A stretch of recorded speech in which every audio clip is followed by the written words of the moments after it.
ഇത് എല്ലാവരും ഒന്ന് വീട്ടിൽ വെച്ച് നോക്കണം. ഇതെല്ലാവർക്കും ഇഷ്ടപ്പെടും ഈ അച്ചാർ.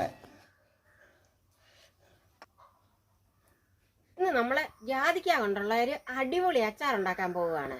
അത് വളരെ രുചികരമായ ഒരു അച്ചാറാണ്. എല്ലാവർക്കും അത് ഒന്ന് വീട്ടിലുണ്ടാക്കി നോക്കണം. അതെങ്ങനെയാണെന്ന് അറിയാനായിട്ട് നമുക്ക് നേരെ വീഡിയോയിലേക്ക് പോകാം. ഇന്ന് നമ്മൾ അച്ചാർ വെക്കാനായിട്ട് ഒരു 6 ജാതിക്ക എടുത്തിട്ടുണ്ട്. അതിൻ്റെ ചേരുവകളൊക്കെയാണ് എടുത്തു വെച്ചിരിക്കുന്നത്. 1 സ്പൂണ് വെളുത്തുള്ളി ചതച്ചതുണ്ട്, 1 സ്പൂണ് ഇഞ്ചി ചതച്ചതുണ്ട്, ഉപ്പ് പാകത്തിന്, കായപ്പൊടി ഒരു 1/4 സ്പൂണ്, ഉലുവാപ്പൊടി ഒരു 1/2 സ്പൂണ്, മഞ്ഞൾപ്പൊടി ഒരു 1/4 സ്പൂണ്, ഒരു 10-15 കാന്താരി, ഒരു 1/4 കപ്പ് വിനാഗിരി, ഒരു 1/2 കപ്പ് നല്ലെണ്ണ, കടുക്, കറിവേപ്പില.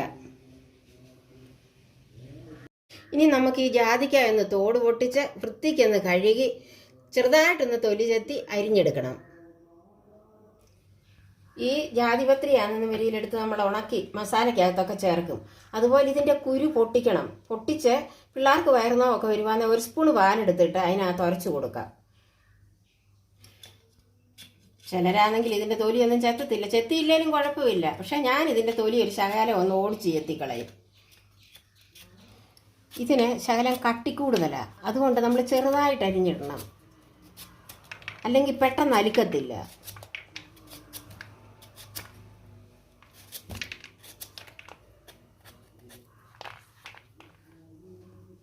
ഇനി നമുക്ക് അച്ചാർ ഉണ്ടാക്കാനായിട്ട് സ്റ്റൗ കത്തിച്ച് ചട്ടി അടുപ്പത്ത് വെച്ചു. ചട്ടി ചൂടായിട്ടുണ്ട്. ഇനി എണ്ണ ഒഴിച്ച് കൊടുക്കുക. ചൂടായിട്ടുണ്ട്. ഇനി നമുക്കിതിലേക്ക് കടുക് ഇട്ട് കൊടുക്കുക.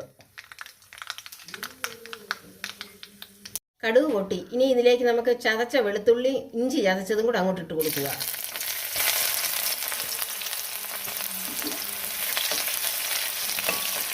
ഇനി നമുക്കിതിലേക്ക് ഈ കാന്താരി മുളക് ഇട്ട് കൊടുക്കാം.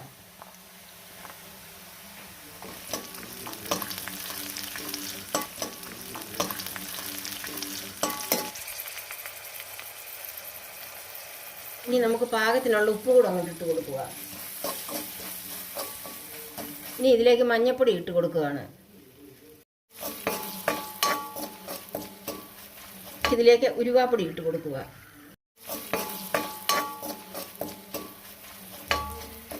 ഇനി നമുക്കിതിലേക്ക് പൊടിച്ച് വെച്ച കായം ഇടുക. ഇനി നമുക്കിതിലേക്ക് ഈ അരിഞ്ഞു വെച്ച ജാതിക്ക അങ്ങോട്ട് ഇട്ട് കൊടുക്കാം.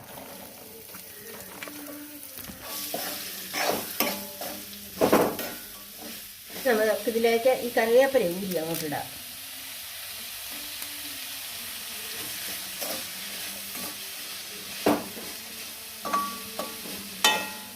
ഇനി നമുക്ക് വിനാഗിരി കൂടെ അങ്ങോട്ട് ഒഴിച്ച് കൊടുക്കാം. ഇത് നമ്മൾ സാധാരണ മുളക് പൊടി ഇട്ടൊക്കെ ഉണ്ടാക്കും. പക്ഷേ അതിനേക്കായി ഒരു വ്യത്യസ്തമാണ് കാന്താരി ഇട്ട് വെക്കുന്നത്. നമുക്കിപ്പം വെളിദേശത്ത് നമ്മുടെ കുഞ്ഞുങ്ങൾക്കോ നമ്മുടെ ഭർത്താക്കന്മാർക്കോ ഒക്കെ കൊടുത്തു വിടണമെന്ന് വരിയിൽ ഇത് കൊടുത്തു വിടാം. എത്ര നാൾ വേണേലും ഇരുന്നോളൂ. ഇത് എല്ലാവരും ഒന്ന് വീട്ടിൽ വെച്ച് നോക്കണം. ഇതെല്ലാവർക്കും ഇഷ്ടപ്പെടും ഈ അച്ചാർ. അപ്പോൾ അങ്ങനെ ഇന്ന് നമ്മുടെ അമ്മ ഉണ്ടാക്കിയ നല്ല അടിപൊളി ജാതിക്ക അച്ചാർ നിങ്ങൾക്ക് എല്ലാവർക്കും ഇഷ്ടമായി എന്ന് കരുതുന്നു. അപ്പം കാന്താരിയൊക്കെ ഇട്ട് ഇങ്ങനെ വെള്ളക്കിടുന്ന അച്ചാർ നമ്മുടെ വീഡിയോകളിലൊക്കെ ഒന്ന് വെച്ച് നോക്കണം കേട്ടോ. അങ്ങനെ ഇന്നത്തെ നമ്മുടെ ഈ വീഡിയോ നിങ്ങൾക്ക് ഇഷ്ടമായാൽ ഇതിൻ്റെ കമൻറ്റുകൾ നിങ്ങൾ പറയാൻ മറക്കരുത്. അപ്പം അടുത്ത നല്ലൊരു വീഡിയോയുമായിട്ട് ഉടൻ തന്നെ ഞങ്ങൾ വരുന്നുണ്ട്. അതുവരേക്കും തൽക്കാലത്തേക്ക് ബൈ ബൈ.